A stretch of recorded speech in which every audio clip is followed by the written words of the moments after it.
Hi guys, welcome back to the Baseline. Thanks for joining me again.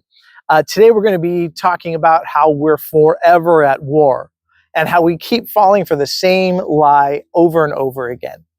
So let me ask you guys something real quickly. Now, how old were you the last time America was not at war? Exactly.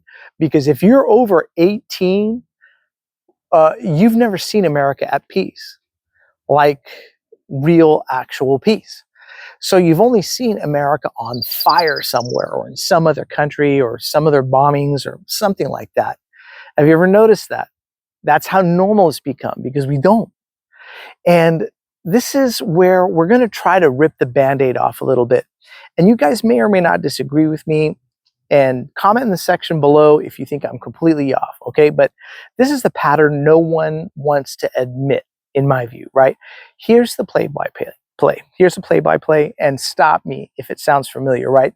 Something's flaring up. Some country you've never been to becomes the next threat. And the next thing you know, boom, bombs start dropping. Headlines start spinning. People waving flags like it's the Super Bowl of revenge. And we get told it's urgent, it's necessary, and it's for freedom. And we believe it again and again and again. And we want to believe it because we want to believe we're the good guys. And America is a good country with good people. But what actually happens is we get sold. We get sold on war like it's a subscription plan. First month free. After that, you're locked in. And even if you regret it later, too bad. The missiles don't come with a refund button. And we've seen this pattern over and over again. Vietnam, Iraq, Afghanistan, Syria, Libya, Ukraine, Gaza, now Iran. Same script, same characters, same lies, different year. So when is the moment that the switch actually flips? And this is the weirdest part, right? People flip overnight. Like one day they're posting about brunch, and the next they're cheering on airstrikes like they're watching a Top Gun movie. It's wild. We're too disconnected from what actually happens in war. Soldiers come back traumatized. Women and children die and get killed. And the government knows these things. All they need is that first few days of support. And once they get that, boom, man, it's a green light to go. And after that, it doesn't matter if you change your mind. You're already in it. And they'll hit you with the whole, we can't leave, we just can't leave now, or we have to finish what we started, or this is a personal favorite, right? If we leave now, they're going to win. It's like a Call of Duty tournament or playing Fortnite in some weird way. It's crazy. Now, I had a guy tell me the other day this, right? He goes, man, I support Israel bombing Iran as long as we're not involved. And I looked at him like, bro, you are the involvement. Our tax dollars, they paid for these bombs instead of our streets. The tax dollars, they pay for the jets instead of helping the people here at home. You're literally spotting for the sniper right now.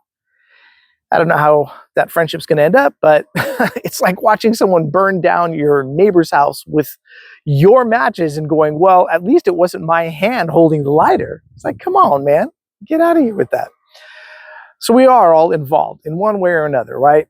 And here are the 5 classic lies we keep hearing. Let's try to do this, right? Let's go myth busting. So here's lie number 1. It's not our war. Really? Because our tax dollars, they bought the warplane. It says made in the USA right on the missile. Lie number 2. We only help when we have to. We'll define have to, because it always seems we have to do something in some other foreign country. Lie number 3. We're protecting democracy.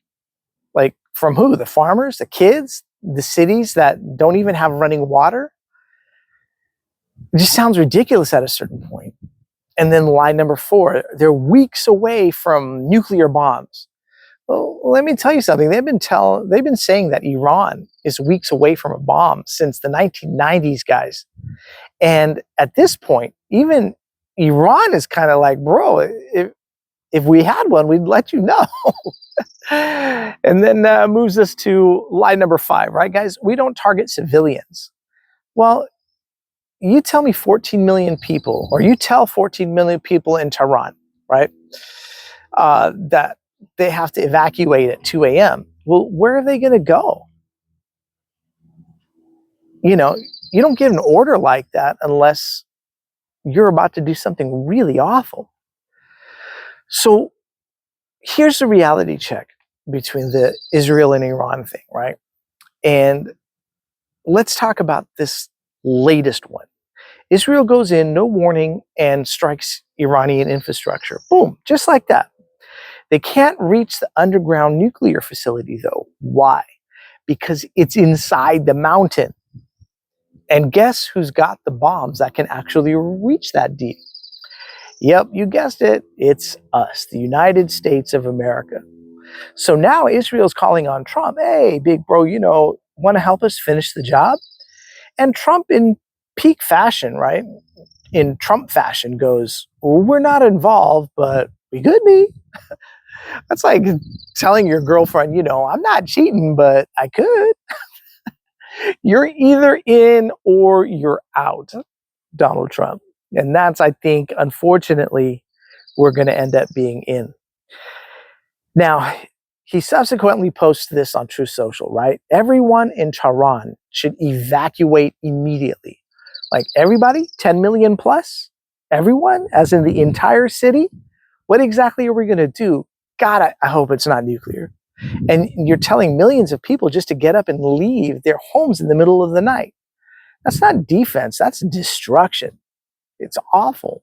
And imagine how those kids are so scared. You have families, it's just crazy. And these are real people, real consequences. And I don't say all this to be edgy or whatever. I say this because real people are dying, are gonna die. Mothers, children, students, soldiers, our soldiers that potentially could come back traumatized. And they're people that just want to live their lives. I met a Palestinian student once, bright, brilliant, just wanted to finish her degree, right? But her university got flattened. She lost 3 friends. And she said to me, I just wanted to graduate. I don't care who you are, where you stand politically. If that doesn't hit you somewhere, I don't know what to say. Maybe you're asleep. It's weird. But the real mission starts with us. And let me try to land the plane here, right? If you've been nodding this whole time and thinking, damn, I didn't realize how deep this actually goes. Well, good. That's what all this is about. And all us communicating together is about.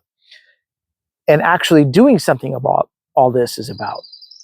We're not here to just point fingers, but sometimes the best thing to hold up is a mirror.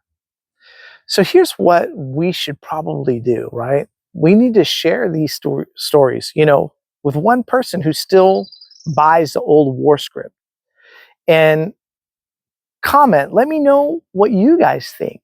Because if I'm off, I'm willing to be wrong, guys. And I'm very open to having my mind changed. So let me know if you think I'm off, or if you think I'm on the right track, or if you guys think it's somewhere in between. But until then, everybody, stay awake, stay human. Don't let war be the background noise of your life. It's real people that are going to be hurt, and it's going to be everybody. Anyway, I appreciate you guys watching. Thanks for watching The Baseline again, guys, and we'll catch you the next round. All right, cheers, everybody.